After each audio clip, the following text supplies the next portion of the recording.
Ah yes, a majestic beast, contained by what I can only describe as a fencing situation. It's less of an equestrian stable and more of a pile of fence posts strung together, just enough to not let them escape.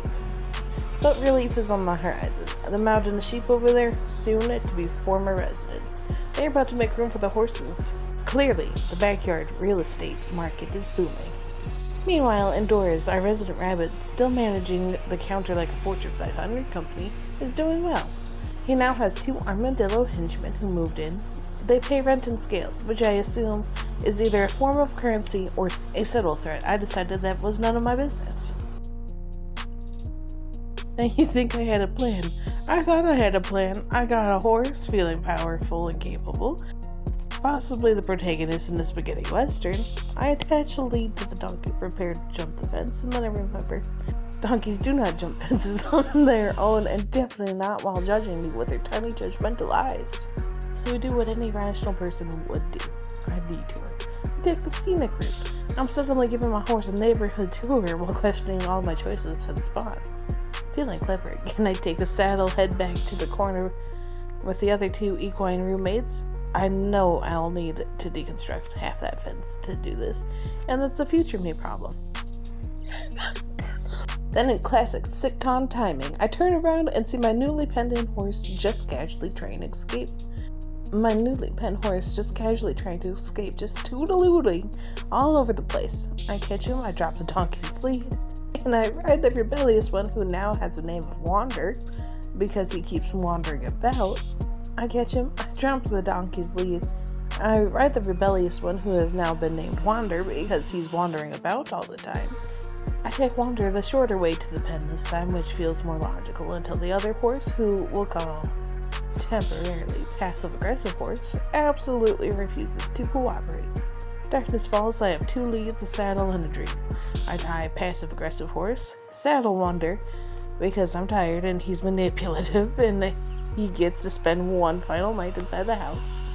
He opens doors to pass time, which is what got them all kicked out of the house in the first place. He's like an indecisive ghost with boundary issues. My house is less of a home and more like a passive-aggressive zoo. Morning breaks, and I grab another lead just as Wonder casually opens the door like he pays rent. I finally get him into the pen and tie him up, securely, with emotional distance.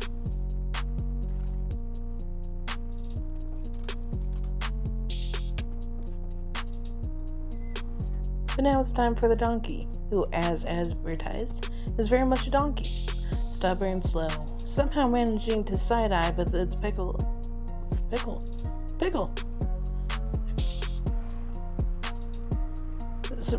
Side-eyeing me with his pickle eyes. But surprise! He likes the new pen way more than passive-aggressive horse. I can't explain it. Maybe he appreciates modern fencing. Maybe he's into minimalist design.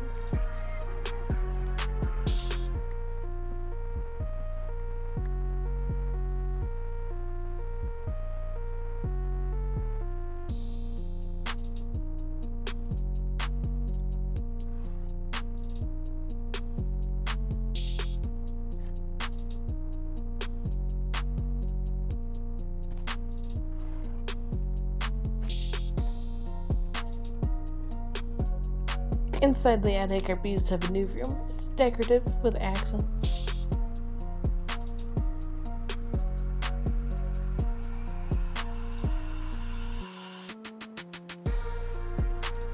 Back outside, we go to the good old-fashioned brawl.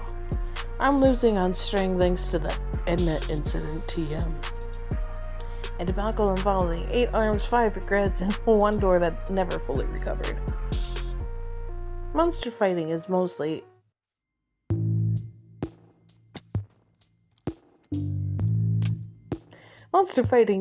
just jogging backwards while screaming "not today" and hoping that the terrain is emotionally supportive.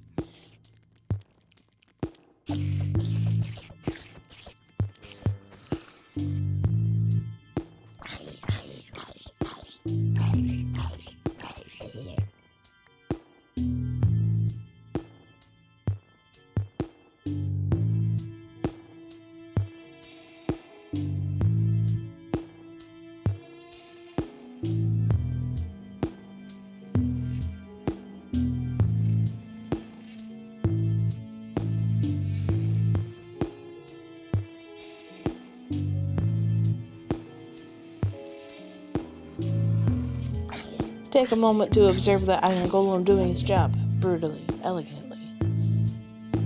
If Minecraft had a ballet, this would be it. Watching him take down zombies like it's his last day on the job, and he just doesn't care anymore. As I continued to watch, the iron golem took out a skeleton like it owed him money.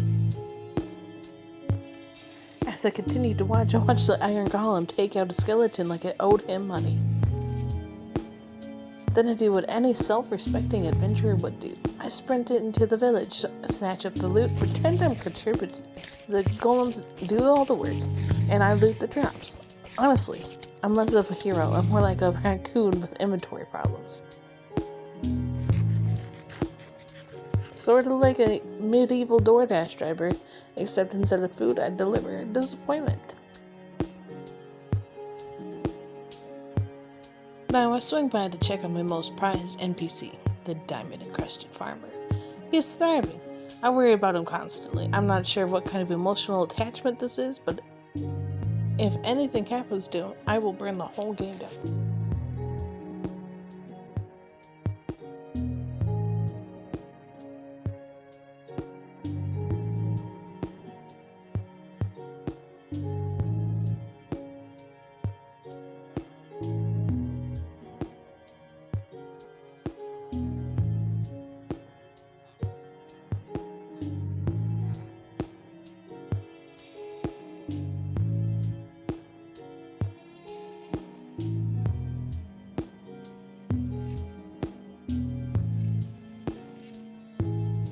And just when I think things are calming down, bam!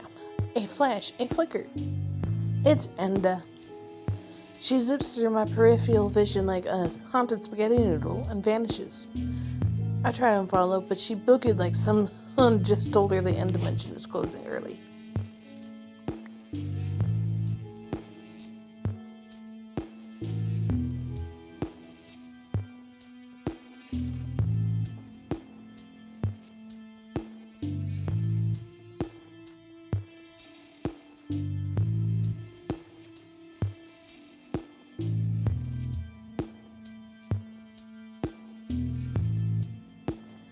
Now feeling unresponsibly confident, I decided to spelunk.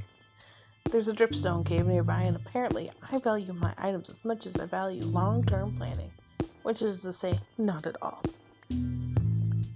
I go in, I get some iron and coal, and immediately hesitate on placing torches like I'm being charged per light source.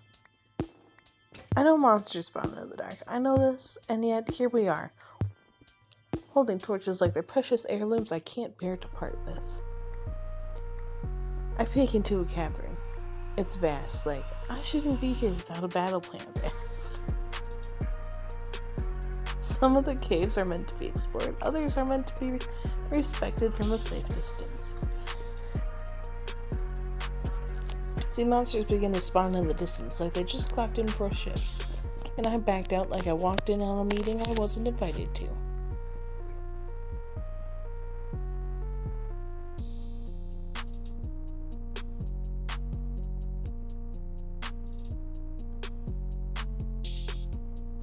Next time on Fox, Bats, and Bad Decisions, I'll probably do this again, but with more torches and less logic.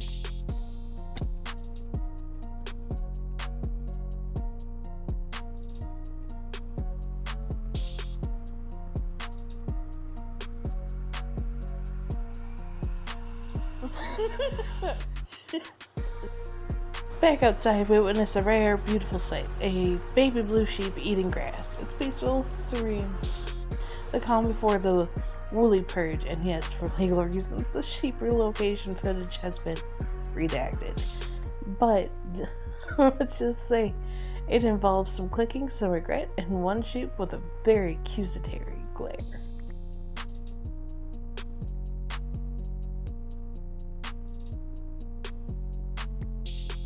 If Minecraft had the... Honestly, I'm less of a hero, more like... Honestly, I'm less of a hero.